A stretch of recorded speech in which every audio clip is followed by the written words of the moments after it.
Foundation students, how is the preparation going? So I know सितंबर में तुम्हारे exams and you must be feeling anxious कि कैसे course complete होगा, revision का टाइम मिल पाएगा कि नहीं and all. But there is no need to worry as today I am going to address all these things in the video. So stay tuned till the end. Okay, so सबसे पहले let me tell you, अगर कुछ भी नहीं पढ़ा है या पढ़ा हुआ भूल गया, थोड़ा सा पढ़ा हुआ है, so you can still start from scratch and score good marks. So strategic step number 1, find a teacher who suits you. If you want to be consistent with your studies, you have to make sure that you attend lectures on a daily basis from any teacher. You know, YouTube is there for you. आपको बस अपने लिए एक teacher fix करना है आपकी suitability के हिसाब से एंड एक फ्लो मेंटेन करके चलना है कि yes, you are attending lectures on a daily basis, and that does not mean that you cannot do self study. If you want to do self study, then you can do self study also, but you have to make sure कि आप अपने studies के साथ consistent रहे हो. मैंने teachers के बारे में इसलिए बोला because some people they face a problem, they are not able to study alone, they want a support, they want a guidance. So what I want to say is select a good teacher for yourself. YouTube is there for you, and you know you have flexibility. आप किसी भी teacher से पढ़ सकते हो. Select a teacher for you, one teacher, and उन teacher से आप डेली बेसिस पे लेक्चर्स अटेंड करो, उनके साथ चलो और 7 चैप्टर्स कंप्लीट करो. Now step number 2. सो आपने जिस भी दिन वो लेक्चर अटेंड किए हैं या फिर जो सेल्फ स्टडी आपने की है, उसी दिन on the same day you have to devote half an hour और 1 hour, a minimum of half an hour आपको डिवोट करना है either for the revision session और प्रॉब्लम सॉल्विंग सेशन उस चैप्टर का. या तो आप खुद से वापस से रिवाइज करो, ठीक है, एक थोड़े टाइम के बाद, लेकिन eight the same day, on the same day, या फिर उससे रिलेटेड कोई भी क्वेश्चंस करो. When I am talking about economics जैसे सब्जेक्ट्स के लिए, वहाँ पर वापस से रिविजन करना बेटर है, क्वेश्चन तो बाद में भी हो जाएंगे. एंड बट लॉ के लिए and accounts and maths specially, ये 3 सब्जेक्ट्स के लिए क्वेश्चन सॉल्व करना बेटर रहेगा. सो जिस दिन कॉन्सेप्ट कवर किया है उस ही दिन क्वेश्चन सॉल्व करना ज़रूरी है. उसको रिविजन करना, उसको बार बार रिवाइज करना इज़ इम्पॉर्टेंट. अब चैप्टर्स कौन से पहले करें, कौन से बाद में, किन चैप्टर्स को ज़्यादा इंपॉर्टेंस दें, किन को नहीं दें, किन चैप्टर्स को छोड़ भी सकते हैं या नहीं, सो ये सारे सवाल आ रहे होंगे, आई नो. सो मैंने एक लिस्ट बनाई है अपने एनालिसिस के हिसाब से, जिसके अंदर मैंने उन चैप्टर्स को सब्जेक्ट वाइज उन चैप्टर्स को मैंने रखा है सबसे पहले, जिनको आपको सबसे पहले कवर करना है और सबसे ज़्यादा इंपॉर्टेंस देनी है. मैं ऐसा नहीं कह रही कि सिर्फ वही चैप्टर पढ़ के जाना है, बट आई एम सेइंग कि अगर आप उन चैप्टर्स को सबसे पहले कवर करते हो ना, तो at least you get a relief कि हाँ, जो इम्पॉर्टेंट पोर्शन है वो हो चुका है. एंड ओके, सो लिस्ट यहाँ मैं स्क्रीन पे शो कर देती हूँ आपको सब्जेक्ट वाइज. अच्छा, वन मोर थिंग, मैंने ना मेरे हिसाब से एक टाइम लिमिट डिसाइड कर रखी है कि ये जो चैप्टर्स मैंने लिस्ट में बताए हैं कि ये कितने टाइम लिमिट के टाइम लिमिट में कंप्लीट हो जाने चाहिए. मैं बिल्कुल नहीं कह रही हूँ कि ये स्टैंडर्ड टाइम लिमिट है, इसी टाइम लिमिट पे कंप्लीट करना है, बट जो मुझे लगता है कि हाँ, इस टाइम तक हो जाएंगे ये चैप्टर्स आपके कवर. सो अकाउंट्स के लिए, जैसे फाइनल अकाउंट्स को अगर आप लेक्चर्स के साथ करते हो कंप्लीट, तो आपको 6 डेज लगेंगे. बहुत प्रैक्टिस के साथ करना है ये फाइनल अकाउंट्स, बहुत ज़्यादा प्रैक्टिस देनी है इसको. आपके लेक्चर्स 5 to 6 डेज में लेक्चर्स कंप्लीट हो जाएंगे. एंड यू मेक श्योर कि जिस दिन आप लेक्चर ले रहे हो उस दिन आप उसके क्वेश्चंस भी प्रैक्टिस कर रहे हो. और मैं एक एक्स्ट्रा डे ले लेती हूँ 7th डे, जिस पे आप खुद का पूरा प्रैक्टिस करोगे, खुद से पूरे सारे क्वेश्चन सॉल्व करोगे. तो it would take like 6 to 7 days. फिर अच्छा, बैंक रिकन्सिलिएशन स्टेटमेंट के लिए 2 days इज इनफ. 2 दिन में लेक्चर्स कंप्लीट कर लो, हो जाएंगे. एंड +1 डे आप कर लो इस हिसाब से कि आपको खुद के मतलब सेल्फ क्वेश्चन सॉल्व करने हैं. तो BRS 2 days में हो जाएगा. देन इन्वेंट्री 3 days में कंप्लीट हो जाएगा लेक्चर्स के साथ. मैं ये सारे टाइम लिमिट्स लेक्चर्स के साथ बता रही हूँ. देन डेप्रिसिएशन आपका 4 days में. अगेन ये छोटा चैप्टर नहीं है ज़्यादा, थोड़ा बड़ा चैप्टर है और इसमें भी बहुत सारे कॉन्सेप्ट्स हैं. अगर 5 to 6 days भी लग रहे हैं डेप्रिसिएशन में, not a bad thing. NPO आपका 6 days में कंप्लीट. ओके, अब मैं इतने ज़्यादा टाइम लिमिट इसलिए बता रही हूँ क्योंकि ये चैप्टर्स लेंदी हैं, but at the same time इनके वेटेज भी ज़्यादा है. And then partnership 5 days and company accounts 4 days. बस इससे ये एक kind of approximate time limit थी. एक मैंने टेंटेटिव टाइम लिमिट बताई है कि इसके बीच में हो जानी चाहिए. अगर मैं इनको एड अप करूँ तो जहाँ तक मुझे लगता है 30 days में ये जो मैंने बताए हैं ये अकाउंट्स के हो जाएंगे. अगेन मैं फिर से कह रही हूँ, it was just an approximation. मैंने सोचा कि इस टाइम लिमिट में ये चैप्टर्स कंप्लीट हो जाने चाहिए, क्योंकि जब मैंने ये चैप्टर्स कंप्लीट किए थे तो मेरे भी इस टाइम लिमिट के बीच में लेक्चर्स के साथ, मतलब मैंने अकाउंट्स के लेक्चर्स नहीं लिए थे, बहुत कम चैप्टर्स के लिए थे यूट्यूब से, बट सेल्फ भी मैंने किया था तो इतने डेज में हो गए थे. एंड देन लॉ में कॉन्ट्रैक्ट एक्ट के लिए आपको 8 डेज लगेंगे, आप अच्छे से अगर करोगे तो उसको लेक्चर्स के साथ और कंसिस्टेंसी बना के, तो 8 डेज आपको मिनिमम लगेंगे। सेल ऑफ गुड्स एक्ट में 7 डेज या 8 डेज एक ही बात है, बट इतना तो लगना ही है। एंड कंपनीज एक्ट में 7। तो आप ऐसे समझ सकते हो तीनों में 8 7 डेज लगेंगे एंड अप्रॉक्सीमेटली लाइक 25 डेज में आपके तीनों चैप्टर्स हो जाएंगे। आई नो 25 डेज सिर्फ इन 3 चैप्टर्स के लिए बहुत ज़्यादा होते हैं, बट इनका वेटेज भी बहुत ज़्यादा होता है। एंड फिर उसके बाद जो छोटे छोटे चैप्टर्स हैं, जैसे कि जो LLP है, इंडियन रेगुलेटरी फ्रेमवर्क है, वो आपके 3-4 दिन में हो जाएंगे। एंड मैथ्स एंड इको का तो मेरे को इतना नहीं पता, तो इसलिए मैं बता भी नहीं सकती, क्योंकि वो फिर बहुत डीप कैलकुलेशन हो जाएगी, वो गलत भी हो सकती है। जहाँ मुझे अकाउंट्स और लॉ में सही लगा मैंने बता दिया। Now fourth step, solving PYQ, RTP and MTP questions. These are the extra questions, right.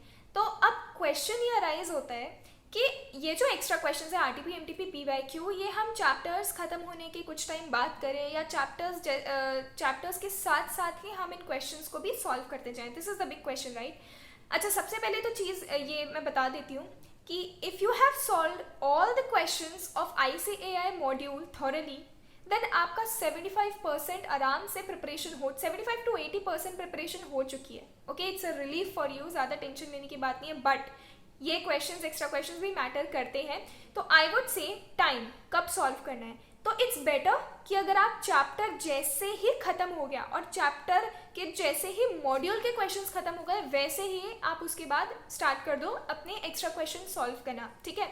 Let's suppose for example, जैसे मैंने कॉन्ट्रैक्ट एक्ट में पढ़ रही हूँ, तो कॉन्ट्रैक्ट एक्ट के साथ साथ पढ़ते पढ़ते मैंने मॉड्यूल के क्वेश्चंस सॉल्व कर लिए। अब या तो कॉन्ट्रैक्ट एक्ट जैसे जैसे उसका एक एक कॉन्सेप्ट कवर हो रहा है, तो उस कॉन्सेप्ट से रिलेटेड PYQ सॉल्व कर लो, MTP, RTP, what ever it is, या फिर चैप्टर खत्म होते ही, गैप मत छोड़ना, फिर से कह रही हूँ, चैप्टर खत्म होते ही उसके एक्स्ट्रा क्वेश्चन सॉल्व करो। Now the main question arises कि इन क्वेश्चंस को करने की लिमिट क्या है। इतने सारे क्वेश्चंस हैं, इतने सारे PYQ, RTP, MTP है, इसकी तो कोई लिमिट ही नहीं है। हम कितने करते जाएंगे, कौन से इंपॉर्टेंट है, कौन से इंपॉर्टेंट नहीं है। तो ये आपका आपको टेंशन लेने की कोई ज़रूरत नहीं है इस चीज़ की। दिस अ गुड थिंग, आपको खुद को कोई PDF डाउनलोड नहीं करना है PYQ, RTP, MTP का। अगर आपको इंपॉर्टेंट PYQ, RTP और MTP चाहिए ना, just do one thing, YouTube पे जाओ एंड वहाँ पे चैप्टर वाइज हर सब्जेक्ट के ना किसी भी टीचर, आपको हर टीचर्स के मिल जाएंगे, एक सीरीज मिल जाएगी मास्टर क्वेश्चंस की, या फिर जो टॉप 50 क्वेश्चंस या टॉप 100 क्वेश्चंस, वो जो क्वेश्चंस होते हैं ना, उनमें ये PYQ, RTP और MTP के क्वेश्चंस इंक्लूडेड होते हैं। मोस्टली वही क्वेश्चंस होते हैं, मैं सच बताऊं तो आपको अलग से कहीं से PDF डाउनलोड करने की ज़रूरत नहीं है कि मैंने यहाँ से PYQ या RTP या MTP डाउनलोड कर लिया, नाउ आई सॉल्व, नहीं ना, कोई ज़रूरत नहीं है। चैप्टर हो गया ना कंप्लीट, बस चैप्टर कंप्लीट हो गया, उसके बाद यूट्यूब पे जाओ, उस चैप्टर के टॉप 50 या वॉट एवर क्वेश्चन जो मेन वाले हैं सॉल्व करो।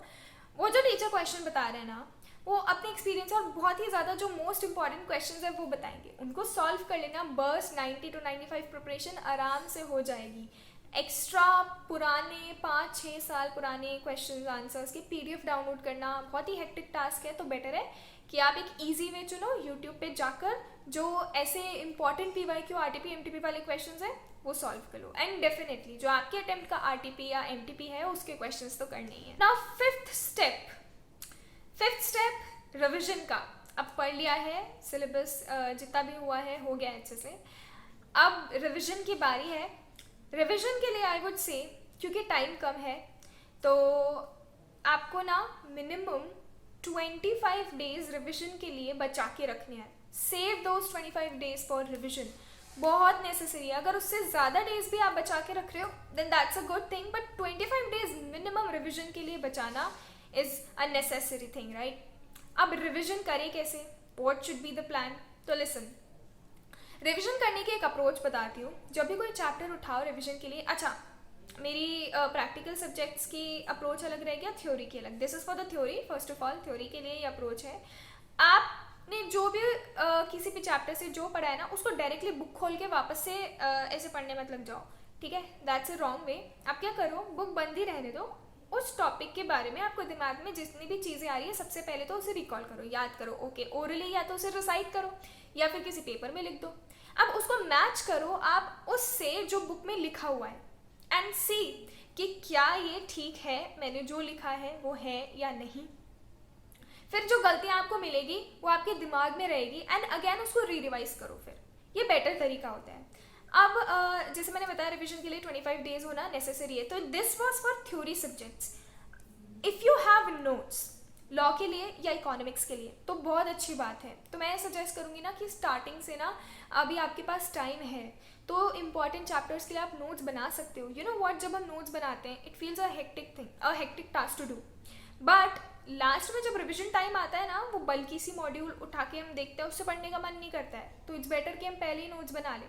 तो रिविजन के लिए बेस्ट थिंग है कि एक तो सबसे पहले आप रिकॉल करो, डायरेक्टली बुक में से मत पढ़ो। दूसरा, बुक की ज़रूरत भी क्या है, आप खुद के नोट्स ही बना लो। नॉट फॉर एवरी चैप्टर क्योंकि टाइम कम है, but for important chapters. This was for theory subjects and for practical subjects. Practical subjects में रिविजन के लिए एक मैं चीज़ बता देती हूँ सबसे पहले। जब भी पहली बार उस चैप्टर को पढ़ रहे हो ना, जो भी इम्पॉर्टेंट क्वेश्चंस थे उसको वहीं पर हाईलाइट या मार्क कर दो, ठीक है। सेकेंड टाइम में उसको, उन्हीं क्वेश्चंस को रिवाइज करोगे, किसी और क्वेश्चन पे ध्यान नहीं देना। जब आप रिवीजन करोगे ना उस चैप्टर को, तो उन्हीं क्वेश्चंस को सॉल्व करना है। ये स्ट्रैटेजी ध्यान में रखना, क्योंकि जब प्रैक्टिकल सब्जेक्ट को हम स्टार्ट करते हैं तो हम ये सोचते हैं कि क्वेश्चंस कौन से सॉल्व करें, कहाँ से करें। हमें तो हर क्वेश्चन इंपॉर्टेंट दिख रहा है, बट हर क्वेश्चन इंपॉर्टेंट होता नहीं है। तो मैं बता रही हूँ, जब चैप्टर्स को सॉल्व करो ना, पहली बार चैप्टर्स पढ़ो, तभी हाईलाइट करके रख देना दिस वॉज इंपॉर्टेंट, ये सेकेंड टाइम रिविजन के लिए काम आएगा। तो ऐसे इस तरीके से। और हाँ, जब प्रैक्टिकल सब्जेक्ट्स का रिवीजन करो तो भी डेफिनेटली आपको क्या बोलते हैं, एक्स्ट्रा क्वेश्चंस उस वक्त भी अगर आपके पास टाइम हो तो सॉल्व कर लेना, वरना जो आपने इंपॉर्टेंट मार्क कर रखे थे ना वही ठीक है। एंड मैथ्स के लिए फॉर्मूला बुक बना के रख लेना। अकाउंट्स में इतने नहीं होते जितने मैथ्स में होते हैं फॉर्मूलाज। मैथ्स के लिए एक फॉर्मूला बुक बना के रख लेना, ताकि बार बार मॉड्यूल को खोलने की ज़रूरत ना पड़े। उस फॉर्मूला बुक से देखो, बेटर होगा और अच्छे से पढ़ाई होगी। तो this was about the practical subject, और थ्योरी का मैंने बता ही दिया है। तो मैं एक बार फिर से कंक्लूड कर देती हूँ, रिविजन के लिए नोट्स बहुत ज़्यादा ज़रूरी है। मैथ्स के लिए फॉर्मूला बुक बना लेना, और प्रैक्टिकल सब्जेक्ट अकाउंट्स मैथ्स के लिए इंपॉर्टेंट क्वेश्चंस को जिस वक्त आप पढ़ रहे हो उसी वक्त हाईलाइट कर देना, बाद में काम आएगा। So this was all for the revision plan. So I hope मेरी ये जो स्ट्रैटेजीज़ है वो आपकी हेल्प करेंगी। एंड आई जस्ट वॉन्ट कि तुम लोग अपना एग्ज़ाम अच्छे से दो, पास हो जाओ, क्लियर कर लो, and that's all I want. Thank you so much for watching the video.